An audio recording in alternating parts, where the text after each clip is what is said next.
Hey everybody, Hoang here, and today we're going to go over one of my favorite decks from the BT6 format, Azulongmon. Azulongmon, in my opinion, is a pretty high tier 2 deck, maybe low tier 1 if the stars align, but it's nonetheless a ton of fun. Before we get started in the video, I do just want to say that please remember on December 17th, we will be doing the ranked ladder stream. What that is we're going onto the main Digimon TCG server and we're going to be playing the ranked ladder. We're going to stream our entire gameplay and it's just going to be a ton of fun. So I hope that we see a bunch of you. Whoever gets top 3 on each rank ladder will get some rewards from both the main server as well as the Hoang 0 server, as well as CharityMon coming up in the January month. So please look forward to that. And so now, without further ado, let's get started. To kick us off, we're going to look at one of the key cards from the Azulongmon deck, and that is Majiramon. Majiramon is the Deva that serves underneath Azulongmon, and it is a 3-cost evolution that states, when Digivolving, trash 1 Digivolution card from the top of one of your opponent's Digimon. And then his second effect, that is his ESS, states, when attacking once per turn, if your opponent has no Digimon with Digivolution sources in play, unsuspend this Digimon. So a couple of things about Majiramon. Number 1. His first effect is stripped from the top, and more often than not, the effects on the top are going to be the stronger effects. Examples of this are Savior Hackmon, as well as Black War Growlmon. Going to a second effect, the ability to unsuspend itself, this only works if your opponent has no sources, period. So if you have a single Digimon with a source, this will not work. But the restand is very, very, very powerful, and especially when it comes to Azulongmon himself. Now at first glance, Azulongmon looks a lot. It reads as a 5-cost evolution, 13,000 DP, and states, when Digivolving, trash 1 Digivolution source from the bottom of all of your opponent's Digimon, and then for every Digimon without a source on their board, you gain 1 memory. And during your turn, for every Digimon without a source on their board, this card gets +1 security attack.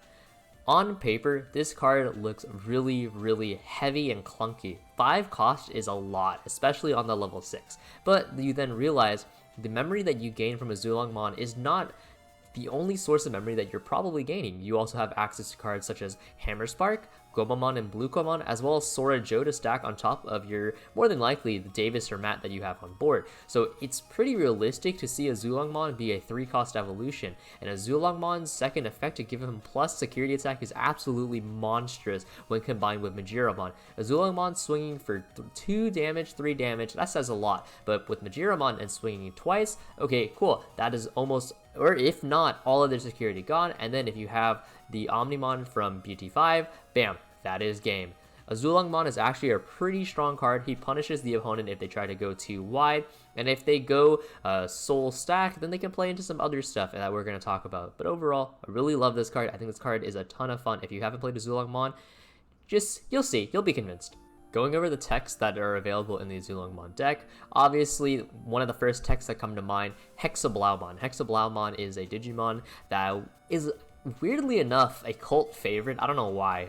Personally, I'm not a huge fan of this card, but nonetheless, it is a cult favorite. Hexablau reading that it strips 2 sources from underneath a Digimon. It gains jamming if they have any Digimon without a source, and this card freezes any Digimon on your opponent's board that does not have a source, so they cannot attack and they cannot block. And that's really cool and everything. This card is actually really solid in the Azulongmon deck. Azulongmon is the pressure, it's the proactivity, whereas Hexablau is the more reactive, slower kind of play style. If you're looking to freeze your opponent's board and punish them from trying to go too wide, maybe they don't have the cards to Digivolve over their bodies, then Hexablau finds a really, really nice spot. Other tech cards that I found to be really nice, Mach Galgamon, giving DP plus to both Hexablau, Azulong, and a soon-to-be talked about with Slayerdramon is really nice. Azulongmon then hits 15k, which means he will swing over bonds into the security, and that's absolutely phenomenal. It also allows you to have some early game bounce, which can be very useful against decks like Bond. And you can see some removal. Absolute Blast, Cocytus Breath, and V-Wing Breath are very, very useful tools in removing cards such as Titamon or Jesmon or just anything that is looking to punish you in the security. And another tech that you can consider is a Delicate Plan plus a Red Tamer. This will allow you to get a lot of value from the Azulongmon's inherent security attack plus, because this means you're no longer in fear of running into a Wyvern's Breath, running into an Ironcladded Onslaught, whatever it may be. Now, going into the matchups, decks that play very, very wide are more likely to get punished by Azulongmon. Examples of this are Jesmon, where you're calling out double sister mons, which then become easy Azulongmon fodder, and Bond decks if they don't play the matchup properly. If you are going wide, do please be aware that you have to ram your cards into the security of the Azulongmon player, or you have to just not call as many bodies, because otherwise Azulongmon and his friends will eat you up. So keep that in mind. Azulong is very heavy security pressure, so decks that are very frail and fragile will get punched by it. Now, you will, however, struggle against security control, musketeers, or sometimes Agumon, because their security is just a bunch of bombs that can blow Azulongmon out. You're swinging for 4, but then you hit that Wyvern's Breath on the first swing, and well, that's it. And that's why we may see Delegate Plan being teched into the Azulongmon build.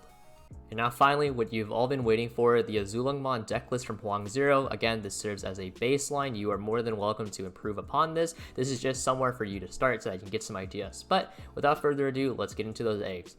First off, we have 4 Demi Vmon and 1 Upamon. Now, a lot of you may just think, why aren't we playing more Upamon? Why aren't we playing Kiaramon? Because of card draw, right? And the reasons why is because Demi Vmon gives us plus 1000 DP, and why the plus 1000 DP is very significant is because now suddenly our cards like Omnimon, cards like Azulongmon, cards like Slayer Dramon can break potential thresholds. Omnimon hits 15k, which then suddenly means that you will be swinging over Bond and security. Slayer Dramon hitting 12k means you swing over Jesmon or Titamon in security, and then Azulongmon hitting 14k, not as important, but again, it still can come up. Let's say you're playing against mere Azulongmons, or you just need to swing over other level 5s, right? And we can make Majiramon or Chris Pale or whoever it may be hit 8k, and that's also a very significant threshold. So you can very obviously opt into more card draw, but I feel that the plus 1k for Demi Vmon is actually going to come up a lot. Gorillamon hitting 7k, for example, is something that will come up a lot, I promise you, especially against Bonds. We find ourselves playing 4 Strabimon. Strabimon is a really powerful searcher, not only finding our Lobomons itself, as well as finding one of our 5 Tamers. We play 3 Sorajo and 2 Davis because we have the Strabimon to thin out the deck a little bit. It's just a really, really good consistency booster. We play 3 Blucomon and 4 Gomamon. These cards are virtually the same thing. However, one is 4 cost to Heart Slam, one is 3 cost to Heart Slam, one is a 3k DP, and one is 1k DP. That doesn't matter too much in the grand scheme of things because they functionally act as the same thing, but keep in mind that they are very crucial pieces when it comes to Azulongmon reducing his own cost. You can play 8, that's totally acceptable. I only play 7 in this build just to make room for other key pieces. And then we play 3 Madoki Betamon. Madoki Betamon is a key card going forward into the format because of the presence of the memory boosts. Memory boosts are going to be seen in almost every single deck in the BT6 format, thus making Madoki Betamon an absolutely powerhouse of a card, being able to stop those memory boosts and being able to stop cards like Vulcan Hammers from Gabubon. Now we play 2 Ikakumon. Ikakumon states, if your opponent has a card without a source, this Digimon is now unblockable. What is better than an unblockable Azulongmon or an unblockable Omnimon? Nothing. That's just absolutely crazy. So 2 Ikakumon for that reason. For Gorillamon, Gorillamon's 1-cost evolution is absolutely fantastic given that Azulongmon is such a hefty cost, but also being able to swing for 6 into the Bond matchups will come up very often, really. You want to be a lot more aggressive in those matchups. You don't want to take it slow and easy. So cards like Gorillamon, cards like Azulongmon, go hit the gas. And we play 4 Lobomon.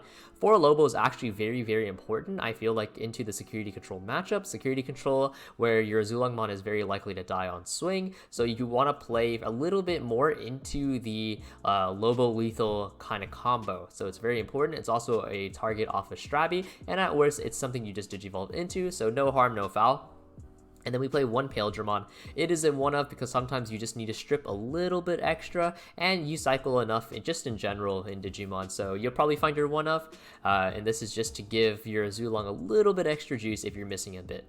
We play 2 Mach Galgamon. Mach Galgamon not only makes Azulongmon hit 15k, as well as Slayer Dramon hitting 13k, so those are really nice thresholds to break, but also it allows us to bounce bodies. So let's say we're playing against Gabubon or Agumon, and they have their respective Digimon on board to warp it next turn. Well, we can bounce it to stop that, and that's really cool.